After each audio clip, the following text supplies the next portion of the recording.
जी। तो हाँ जी, तो हम लोग बात कर रहे थे इन्फ्लुएंसर्स की। तो ये वो लोग होंगे जिनके पास इंफॉर्मेशन ज़्यादा होगी, और on the basis of their information and their knowledge and their skills, ये फिर हमारे परचेज डिसीजंस को इन्फ्लुएंस कर सकते हैं, हमें एक बेहतर मशवरा दे सकते हैं। फिर नेक्स्ट जो हमारा टॉपिक आता है, तीसरे नंबर पे जो आते हैं वो होते हैं बायर्स। बायर्स कौन से लोग होते हैं? ज़्यादातर ये वो लोग होते हैं जो जाके मार्केट में परचेज करने वाले होते हैं।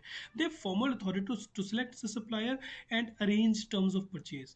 नॉर्मली ये जो लोग होते हैं, ये फाइनेंस की टीम होती है, ठीक है। फाइनेंस की टीम भी होती है, उसके अलावा और भी दूसरी टीम्स भी शामिल हो सकती हैं। ये नॉर्मली वो होते हैं जो खुद जाके पॉइंट पे जाके या ऑर्गेनाइजेशन में जाके कॉन्ट्रैक्ट करती हैं, इंफॉर्मेशन वगैरह गैदर करती हैं, और जाके एक्चुअल जिसमें कहते हैं ना मेकिंग अ परचेज, जो पेमेंट करके परचेज कर लेते हैं। तो नॉर्मली फाइनेंस के लोग होते हैं, या उस फील्ड से रिलेटेड जो टेक्निकल लोग होंगे वो शामिल होंगे। चौथे नंबर पे आएंगे डिसाइडर्स। डिसाइडर्स नॉर्मली वो लोग होते हैं जो, मिसाल के तौर पे बायर्स ने तो जाके बाय करना है, लेकिन बाय आपने क्या करना है? जो प्रोडक्ट अप्रूव होगी, अप्रूव होने के लिए कौन इन्फ्लुएंस करेंगे? जिनके पास नॉलेज है। जिनके पास नॉलेज है, उसके अलावा वो यूजर जिन्होंने प्रोडक्ट इस्तेमाल करनी है, प्रोडक्ट इस्तेमाल करने वाले, प्रोडक्ट को इन्फ्लुएंस करने वाले, और प्रोडक्ट को बाय करने वाले, जो चीज़ बाय करने के लिए जाएंगे, उसकी अप्रूवल किससे मिलेगी? उसकी अप्रूवल मिलेगी मिलेगी अथॉरिटीज़ के साथ, अथॉरिटीज़ से। और अथॉरिटीज़ में मिले, जैसे थोड़ी देर पहले बताया कि ये टॉप लेवल मैनेजमेंट है, जो कि हमारी प्रोडक्ट जो होगी उसको परचेज करने में हमें अप्रूवल मिलेगी। जब टॉप लेवल मैनेजमेंट इनकी इन्फ्लुएंस के ऊपर इन बायर्स को डायरेक्शन देंगे कि हाँ ये आप प्रोडक्ट परचेज कर सकते हैं, तब परचेज होगी। तो उसका मतलब क्या हुआ कि एक और हमारा पार्टिसिपेंट है जिसकी वजह से हमारा डिसीजन मेकिंग इन्फ्लुएंस हो सकता है, और वो है हमारा डिसाइडर, ठीक है। दे हैव फॉर्मल और इनफॉर्मल पावर टू सिलेक्ट और अप्रूव फाइनल सप्लायर। जो फाइनल सप्लायर होगा वो टॉप लेवल मैनेजमेंट या उस प्रोजेक्ट का जो हेड होगा, वही ऐसा बंदा होगा कि जो डिसाइड करेगा, जो अल्टीमेट डिसीजन लेगा, जो फाइनल डिसीजन लेगा कि हमारी प्रोडक्ट बिकनी चाहिए, ये वाली प्रोडक्ट, सॉरी, हम ये प्रोडक्ट खरीद सकेंगे या हमें नहीं खरीदना चाहिए। तीसरा नंबर पे आता है गेट कीपर्स। गेट कीपर्स, जैसे मैंने थोड़ी देर पहले बताया, ये वो लोग होते हैं जो फ्लो ऑफ इन्फॉर्मेशन को कंट्रोल करते हैं, ठीक है। मिसाल के तौर पे जो इन्फ्लुएंसर है वो भी आपका गेट कीपर हो सकता है। इन्फ्लुएंसर आपका गेट कीपर कैसे हो सकता है? मैं आप लोगों को छोटी सी एग्जांपल से समझाने की कोशिश करता हूँ। इन्फ्लुएंसर्स इसलिए कि जैसे थोड़ी देर पहले हम लोगों ने देखा कि हमारे पास कितने सप्लायर्स थे, एक, दो, तीन, चार। ये सप्लायर जो है, ये इन्फ्लुएंसर जो है, उसके साथ इसके ताल्लुकात हैं।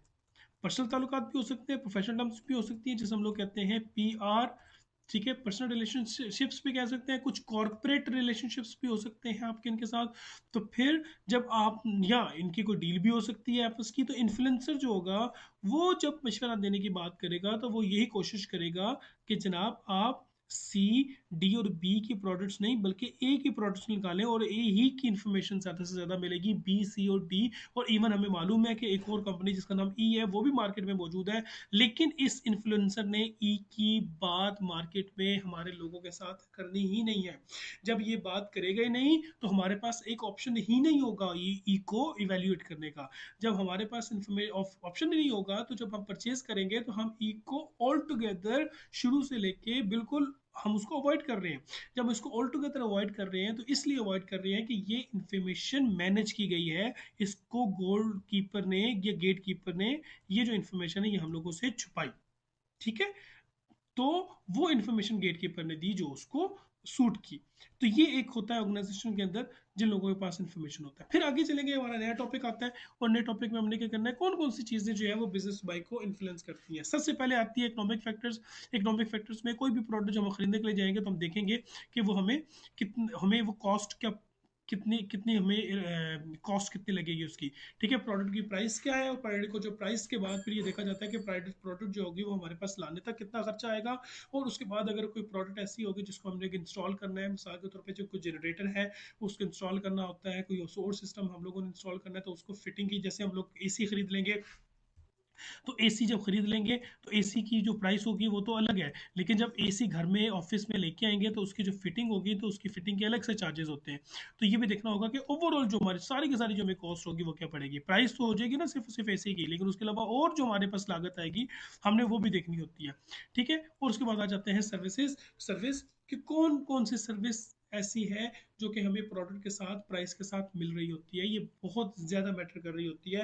और यही सर्विस जो है, इसी सर्विस में एक चीज़ होती है 1 ईयर की वारंटी, जो कि आजकल हम लोगों को हर जगह पे अवेलेबल होती है। ठीक है, ये जो 1 ईयर मोबाइल के अंदर 1 ईयर की वारंटी होती है, ये वारंटी जो है ये बेसिकली हमारी सर्विस है जो कि हम लोगों को पोस्ट परचेज सर्विस मिलती होती है। फिर तीसरे नंबर पे आ जाते हैं पर्सनल फैक्टर्स। पर्सनल फैक्टर्स होते हैं इमोशंस, हमारे बड़े आज शामिल होते हैं।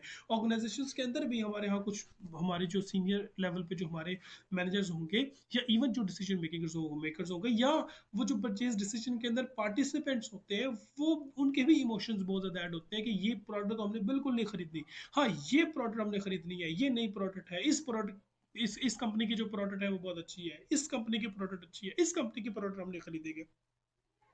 तो ये जो हमारे इंडिविजुअल जो इमोशंस होते हैं, ये बहुत मैटर कर रहे होते हैं कि जिस वक्त हम लोग परचेज डिसीजन ले रहे हैं हम कौन से इमोशंस में मौजूद है। ठीक हो गया।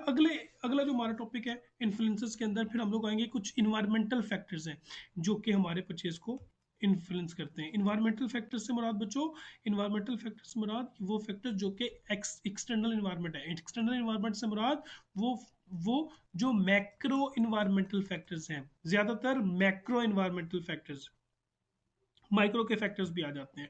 सबसे पहले आएगा डिमांड फॉर द प्रोडक्ट। क्या बिजनेस परचेज है ना, हम लोगों ने थोड़ी देर पहले हम लोगों ने पिछली क्लासेस में पढ़ा था कि ये जो हमारी परचेज डिसीजन होता है, ये डिराइव डिमांड होती है। जो बिजनेस डिमांड होती है ये डिराइव्ड डिमांड होती है। हम लोग किसी भी चीज की परचेज कब करेंगे? उस वक्त करेंगे जब हमारे कस्टमर्स या कंज्यूमर्स जो हैं उनकी तरफ से डिमांड आ रही है। जब हमारे कंज्यूमर्स या हमारे कस्टमर्स की तरफ से डिमांड आएगी तो फिर हम एक प्रोडक्ट जो है वो परचेज करेंगे। तो सबसे पहले जो हमारे लिए पॉइंट आएगा वो ये कि जो चीज़ हम लोग परचेज कर रहे हैं वो परचेज जो है वो जो हम परचेज करने जा रहे हैं, क्या उसकी डिमांड है मार्केट के अंदर? ऐसा तो नहीं है कि हम एक प्रोडक्ट परचेज कर रहे हैं और प्रोडक्ट परचेज करने के बाद उसको हम लोग जब रीसेल करने के लिए जाएंगे मार्केट में तो पता चलेगा मार्केट में तो इसकी डिमांड ही नहीं है। Number 2, economic outlook. फिर हम ये देखेंगे कि जिस इलाके में हम लोग मौजूद हैं उस इलाके में इकोनॉमी जो है वो किस तरह का बिहेव कर रही है। डॉलर फॉरेन करेंसी जो एक्सचेंज है, उस मुल्क के करेंसी का जो एक्सचेंज है वो कैसा चल रहा है, उस मुल्क की जो इकोनॉमी है वो कैसी चल रही है। ठीक है, और डॉलर के साथ मल्टीप्लाई करेंगे, हम लोग उसको वैल्यूएट करेंगे कि डॉलर के मुकाबले में हमारी जो अमाउंट है, हमारी जो करेंसी है वो कैसा बिहेव कर रही है, उसके मुकाबले में अच्छी है या उसके मुकाबले में बुरी है या उसके बराबर है, वगैरह वगैरह।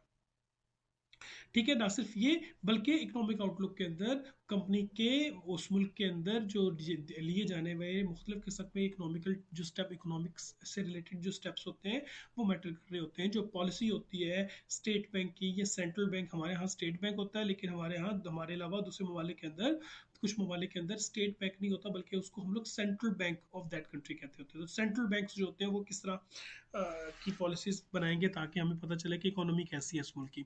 फिर हम लोग कहेंगे cost of money. Cost of money से मुराद ये है कि हम जो पैसे खर्च कर रहे हैं हमें कितना लागत आ रही है। जो थोड़ी देर पहले मैंने आपको बताया था प्रोडक्ट हम लोग परचेज तो कर लेते हैं, लेकिन क्या हमारा प्रोडक्ट परचेज करना काफ़ी है? एसी खरीद लिया काफ़ी हो गया? नहीं भाई, एसी जब खरीद लिया तो एसी खरीदने के बाद हमें इंस्टॉल करने के लिए भी अच्छा खासा एक्सपेंसेस, हमें अच्छा खासा हमारे एक्सपेंसेस आते हैं। ठीक है, एग्जांपल अगर मैं एसी की दे रहा हूँ तो एसी खरीद लिया, उसकी प्राइस आपने दे दी, फिर उस एसी को आप लेके आए, डिलीवरी के चार्जेस लगे आपके, उस एसी को फिर आपने इंस्टॉल करवाया। ठीक है, जिसे हम लोग कहते हैं फिटिंग करवाई। फिटिंग करवाने के लिए फिर आपको पाइप्स लगे और इक्विपमेंट्स जो हैं, जितने टूल्स वगैरह, इक्विपमेंट सॉरी टूल्स नहीं, उसके अलावा जो उसके पार्ट्स वगैरह आपको ज़रूरत होते हैं, पाइप और दूसरे पार्ट्स, वो आपको लेने लगे। और उसके बाद जो बंदा काम करने के लिए आया उसको आपने सर्विस दी। ठीक है, जिसे हम कहते हैं मजदूरी उसको देना, वो आपने उसको सर्विस दी। तो ये करते करते अच्छी खासी अमाउंट बन जाती है। ठीक है, तो जब ये सारी की सारी अमाउंट बन जाती है तो इसका मतलब क्या हुआ कि ये ओवरऑल आपको कितनी कॉस्ट पड़ी। ठीक है, एसी की price 50,000 rupees for example I, लेकिन जब आपने इंस्टॉल करवा लिया तो आपका टोटल जो खर्चा है वो 62,000 रुपीज़ आया। ठीक है, उसके अलावा आपने फिर दीवार के अंदर बाजू का जो आपने जहाँ पे आपने एसी फिट करना है, उस दीवार को फिर आपने इसी के बराबर की रिक्वायरमेंट्स के मुताबिक आपने उसको बनाना भी होगा। फिर हो सकता है कहीं उखाड़-पुचाड़ हो, कहीं तोड़नी पड़े दीवार, दोबारा तोड़ के बनानी पड़े, कुछ इस किस्म के मसले भी होते हैं। जब ये सारे के सारे डिसीज़न